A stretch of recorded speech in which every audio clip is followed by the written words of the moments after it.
와칭, 신이 부리는 요술, 김상운 지음.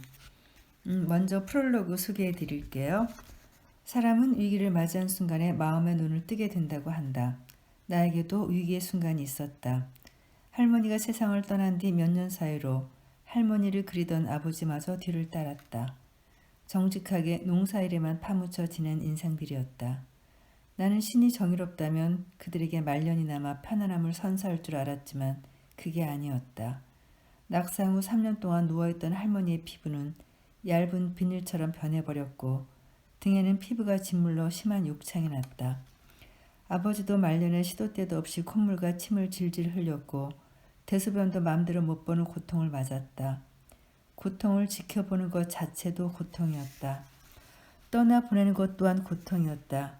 신은 왜 그런 고통들을 만들어냈을까? 머릿속이 온통 고통으로 가득 차오르니 내 몸에도 마침내 이상이 찾아왔다. 체중이 갑자기 크게 줄고 머리털도 한 움큼씩 쑥쑥 빠져나갔다. 시도 때도 없이 가슴이 방망이질을 해댔다. 지하철역 바닥에 앉아 구걸하는 사람들을 보면 나도 모르게 눈물이 고였다. 만나는 사람들마다 어디 아픈 데 있어요? 하고 물었다. TV 프로를 녹화할 땐 바짝 마른 얼굴을 숨기기 위해 카메라 좀 당겨주세요라고 부탁하곤 했다. 그러던 어느 날 밤 문득 나는 화장실 거울에 비친 내 모습을 깊은 눈으로 바라보았다.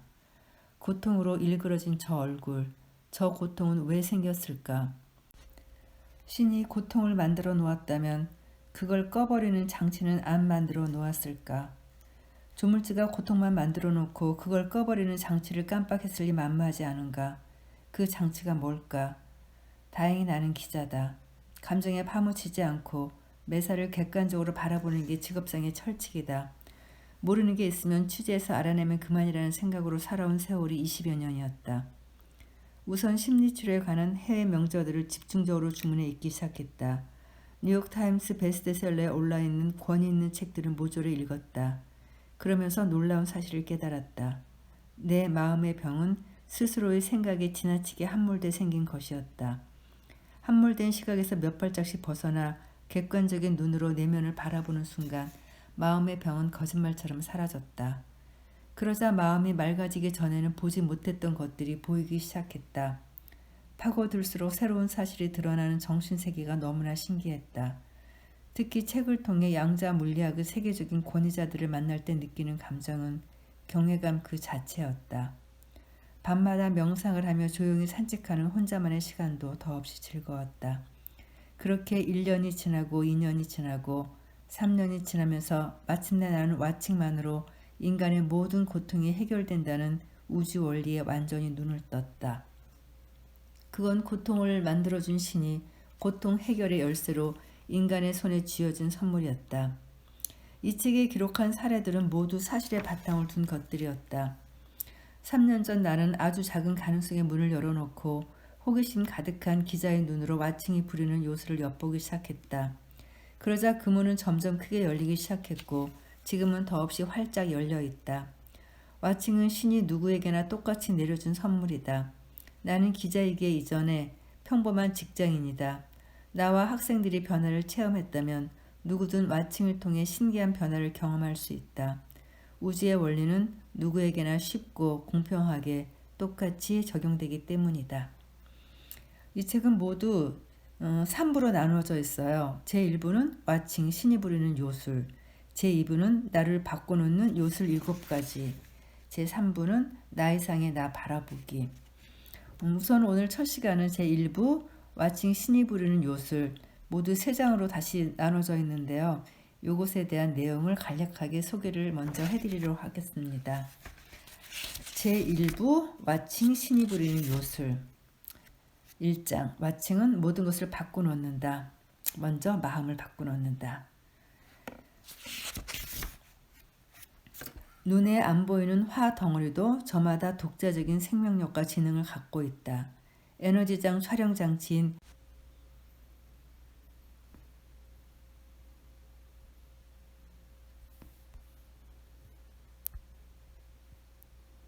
병이 되지 않는가. 아인슈타인도 화도 어린아이처럼 달래줘야 하는 에너지 덩어리라고 누누이 강조했던 것도 그래서다. 따라서 화 덩어리는 가슴에 품어두지 말고 따로 떼어내 남처럼 객관화시켜 바라보아야 한다.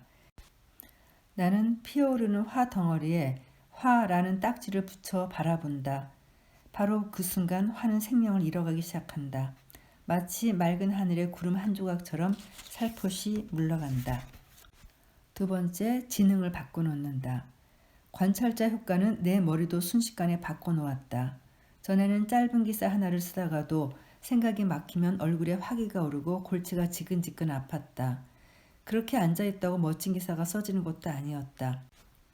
그런데 관찰자 효과를 이해하면서 뜻밖의 변화가 찾아왔다. 우선 기사를 쓰는 속도나 독서 속도가 놀랍도록 빨라졌다. 아이디어도 불쑥불쑥 잘 떠오르고 선명해졌다. 특히 내게 전혀 생소했던 양자 물리학 책들이 머리에 쏙쏙 들어온다. 도대체 관찰자 효과가 내 머리에 어떤 요소를 부린 걸까? 머리를 확 터놓은 걸까? 시각을 전환하는 것만으로 지능에 정말 신기한 변화가 저절로 일어나는 걸까? 관찰자 효과를 설명해 줄 수 있는 한 실험이 있었다. 심리학자 맥퍼슨은 악기를 연습 중인 어린이 157명을 장기간 추적해 보았다. 그런데 9개월쯤 후부터 아이들의 실력이 크게 벌어지기 시작했다. 그는 문득 연습을 시작하기 전 아이들에게 던졌던 질문을 떠올렸다. 넌 음악을 얼마나 오래 할 거지? 아이들의 대답은 크게 세 가지였다. 전 1년만 하다가 그만둘 거예요. 전 고등학교 졸업할 때까지만 할 거예요. 전 평생 하며 살 거예요. 그는 아이들의 실력을 비교해보고 깜짝 놀랐다. 평생 연주할 거라는 아이들의 수준이 1년만 하고 그만둘 거라는 아이들보다 무려 4배나 더 높았기 때문이다. 똑같은 기간 동안 똑같은 시간 연습했는데도 말이다. 그럼 평생 하겠다는 아이들의 연습량을 확 줄여보면 어떨까? 더욱 놀라운 결과가 나왔다. 평생 하겠다는 아이들은 설사 일주일에 불과 자신을 음악가로 바라보는 아이는 음악을 완전히 받아들일 자세가 돼 있다. 즉 음악에 관한 한 마음을 활짝 열어놓는 것이다. 반면 1년만 연주하다가 그만둘 것이라는 아이는 마음의 일부만 열어놓는다. 관찰자 효과를 알게 된 뒤 내 머리가 돌은 확 트인 느낌을 갖게 된 것도 바로 이런 이유 때문 아닐까? 그럼 바라보는 것만으로 몸도 깜짝 변신할 수 있을까? 하버드 대학의 심리학자 랭거 교수는 호텔 청소부들을 유심히 지켜보았다. 그들은 하루 평균 호텔방 15개를 부지런히 치워야 했다. 침대 시트를 갈고 방바닥을 쓸고 닦고 화장실을 반짝반짝하게 치우고 눈코 뜰 새 없이 바쁘게 몸을 움직여야 했다. 그런데도 그들은 운동 부족으로 인한 온갖 증세를 보이고 있었다. 랭고 교수는 여러 호텔의 청소부 83명의 건강 상태를 조사해 보았다. 그들은 대부분이 과체중인데다가 배도 볼록 나오고 혈압도 높았다. 그 후 교수는 84명 중 절반을 비밀리에 따로 불러 청소 활동의 운동 효과에 대해 설명해 주었다. 여러분의 운동량은 충분하고도 남아요. 15분간 시트를 가는 데만 40칼로리가 소모됩니다. 진공 청소기를 들고 15분간 청소하면 50칼로리가 더 빠져나가요. 방 하나를 청소하는데도 땀을 뻘뻘 흘리며 10분간 운동하는 것과 똑같은 효과가 있답니다. 하루에 15개의 방을 치우는 것도 2시간 반 동안 운동을 하는 것과 똑같아요. 랭거 교수는 차트까지 그려가며 자세히 설명해 주었다. 한 달 후 이 설명을 들은 청소부들의 건강을 검진해 보았더니 신기한 변화가 나타났다. 불룩 나왔던 배가 쑥 들어가고 산중턱도 사라졌다. 혈압도 떨어졌다. 그들이 따로 운동을 한 건 절대 아니었다. 다만 교수의 설명을 들은 것뿐이었다. 반면 설명을 듣지 못한 청소부들의 몸에는 아무런 변화가 없었다. 다시 말해 청소라는 행위를 바라보는 눈이 달라지니 몸도 변화한 것이다. 그럼 사람의 몸과 마음이 아니라 음식이나 쇠부지 같은 물질은 어떨까? 그런 것들도 와칭만으로 원하는 대로 변화시킬 수 있을까? 캐나다 맥길 대학의 생물학자인 그레드 교수는 여러 개의 화분에 보리씨앗을 20개씩 심어두었다. 그리고 물에 대한 호감도가 다른 세 사람에게 각기 물병을 하나씩 주고 30분간 두 손으로 잡고 있도록 해보았다. 물병 1번, 물을 좋아하는 자연주의자가 잡고 있었다. 물병 2번, 정신이 혼란한 정신병 환자가 잡고 있었다. 물병 3.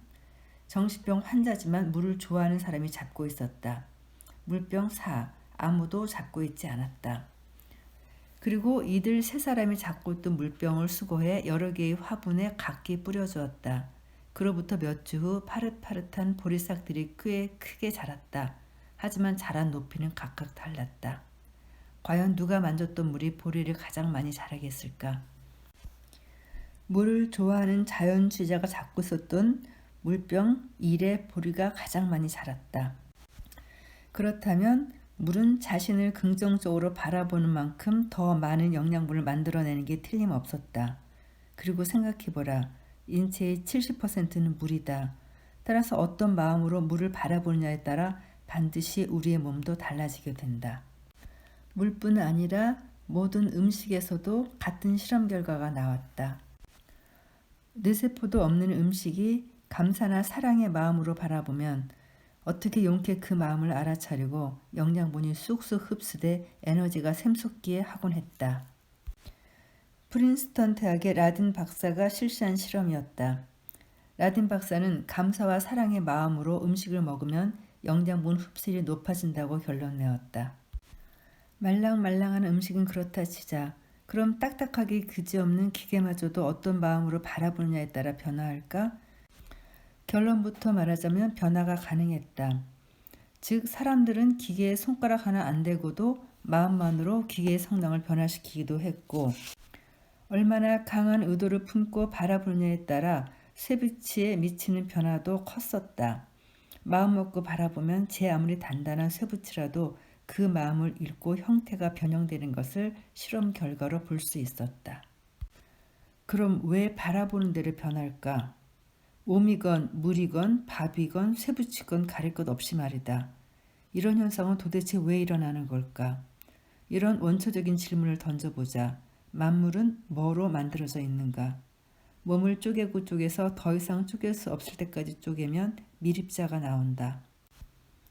눈에 보이는 것이든 안 보이는 것이든 만물은 죄다 미립자가 최소 구성 물질이다. 다시 말해 우주가 몽땅 흙으로 만들어져 있다면 미립자는 가장 작은 흙먼지인 셈이다. 그럼 이 미립자의 정체는 뭘까? 그 정체가 뭐기에 사람의 마음을 그처럼 척척 읽어내는 걸까? 노벨 물리학상 수상자 하이젠베르크는 미립자들은 우주의 모든 정보, 지혜, 힘을 갖고 있는 무한한 가능성의 알갱이들이다라고 정의했다. 그럼 이렇게 요술 같은 지능을 가진 미립자는 대체 누가 창조해낸 걸까? 독일의 노벨 물리학상 수상자인 플랑크는 이 요술의 배후에는 의식적이며 고도로 지능적인 마음이 존재한다. 이 마음이 모든 걸 창조한다고 말했다. 아인슈타인도 우주에는 인간의 상상을 초월하는 거대한 마음이 있다고 밝혔다. 그렇다면 미립자들로 구성된 이 세상은 내가 원하는 대로 생각하는 대로 수시로 바뀔 수 있다는 얘기인가? 그런 일이 흔하게 일어나지는 않는다. 왜냐하면 우리는 대부분 그 무한한 가능성을 제대로 이해하거나 바라보지 못하기 때문이다. 누구에게나 가능성은 열려있지만 그 가능성을 진심으로 바라보지는 못한다. 우주는 사람들의 마음 구석구석을 속속들이 들여다본다. 우주 만물이 사람의 마음을 읽는 미립자들로 구성되어 있으니 그럴 수밖에 없다. 사람의 뇌파도 식물도 모두 똑같은 미립자로 만들어져 있다. 식물이 사람의 생각을 읽어내고 정보를 주고받는 건 지극히 당연한 일이다. 그럼 이번에는 우리의 의식을 들여다보자. 우리의 의식의 표면은 늘 생각으로 뒤덮여 있다. 가만히 생각해보라. 이제까지 살면서 단 한 번이라도 생각이 멈춘 적이 있는가? 아마 없을 것이다. 한 가지 생각이 사라지면 곧바로 다른 생각들이 꼬리를 물고 이어진다. 이처럼 생각의 바다에 빠져 살아가다 보니 우리는 생각은 곧 나라고 착각한다. 그래서 누가 내 생각을 비난하면 왜 날 공격하는 거야 하고 자신의 생각을 지키기 위해 목숨까지 내걸기도 한다. 하지만 생각은 정말 나인가? 생각은 무에서 티끌만하게 싹이 튼다. 점점 뭉게뭉게 버섯구름처럼 피어올라 의식의 표면을 완전히 덮어버린다. 주로 언어로 하는 얕은 생각이다. 그러나 만물을 구성하는 미립자들은 의식의 표면에서 겉도는 얕은 생각이 아니라 의식 저 밑바닥에 그려지는 깊고 선명한 이미지를 잊고 변화한다. 우리가 깊이 생각해 바라볼수록 선명한 이미지를 그려 바라볼수록 그만큼 깊은 변화가 일어나는 게 당연하다. 반면 얕은 생각은 티끌밖에 움직이지 못한다. 그럼 이렇게 우리 머릿속을 점령한 얕은 생각들은 어떻게 잠재울 수 있을까? 방법은 뜻밖에도 너무나 간단하다. 뭉게뭉게 피어오르는 생각 덩어리들을 상상 속의 스크린이나 백지에 투사시켜 가만히 바라보는 것이다. 바라보면 바라보는 의도를 읽어내고 저절로 물러간다. 하지만 곧 또 다른 생각이 피어오른다. 그럼 또 바라보라. 또 사라진다. 이렇게 몇 번 되풀이하다가 이번엔 이런 질문을 속으로 되뇌어보라. 다음 생각은 어디서 나올까? 고요한 마음으로 다음 생각이 피어오르는 걸 기다려보라. 아마 몇 초가 흘러가도 아무 생각도 피어오르지 않을 것이다. 텅 빈 공간만 보일 뿐이다. 억누르려 들면 기승을 부리며 더욱 피어오르던 생각이 어서 나오길 기다리며 지켜보면 오히려 냉큼 나오지 않는다. 이게 생각의 속성이다. 이번에는 생각 덩어리의 뿌리를 찾아 점점 아래로 내려가며 바라보자. 그럼 결국 아무것도 없는 텅 빈 무에 이르게 된다.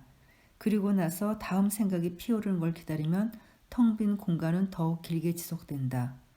그런데 그 텅 빈 공간은 대체 뭐지? 그건 바로 나다. 원래의 나는 생각에 가득 차 있는 게 아니라 텅 비어 있다. 생각은 곧 나라는 생각도 착각이다. 생각은 아무것도 없는 무에서 피어오른다.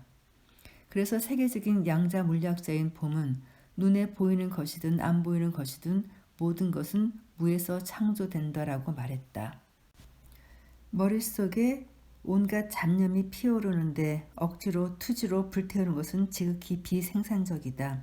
그럴 땐 조용히 잡념이 피어오르는 걸 바라보아야 한다. 바라보면 저절로 사라진다.